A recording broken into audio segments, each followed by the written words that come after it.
ये कहानी जो आज दिख रही है, यानी न्यूयॉर्क के नए मेयर जोहरान ममदानी के जीतने की कहानी आज से दशकों पहले लिखी जानी शुरू हो चुकी थी, लेकिन अब न्यूयॉर्क और बाकी दुनिया के लोगों को अब समझ में आने लगी है। दरअसल आज से 2 से 3 दशक पहले अमेरिका में शरणार्थी बनकर आए मुस्लिम अब वहां के राजनीति को प्रभावित ही नहीं बल्कि उस पर राज करने लगे हैं। अब वो इतनी संख्या में हो चुके हैं कि उनके मत यानी वोट से सरकारों का निर्णय बदलने लगा है। सत्ता की चाबी अब वहां के असली नागरिकों यानी अमेरिकियों के हाथ में नहीं रह गई है। जो मुस्लिम शरणार्थी बनकर आए थे वो और उनके मासूम बच्चे अब बड़े होकर मतदान बन चुके हैं, जिसका नतीजा आप न्यूयॉर्क शहर के चुनाव परिणाम को देखकर समझ सकते हैं। अमेरिकी बहुसंख्यक होने के बावजूद जोहरान ममदानी को नहीं हरा सके भाई।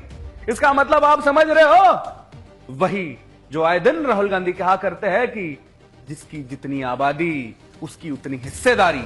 मतलब आने वाले कुछ दिनों में न्यूयॉर्क और बाकी अमेरिकी शहरों पर मुस्लिमों का कब्जा होने वाला है।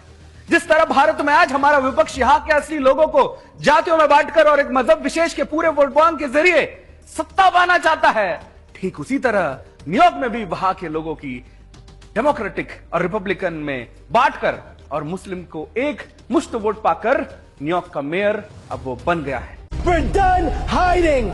We're done.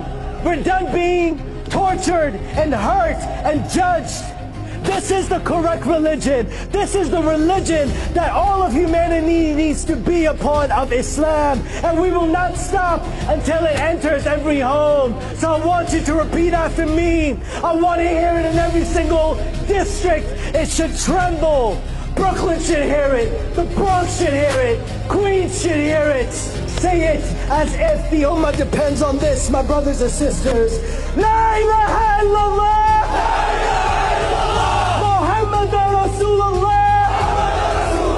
There is no God worthy of worship except Allah, the God of Jesus, the God of Moses, the God of Abraham, and the God of the last and final prophet Muhammad sallallahu alayhi wa sallam.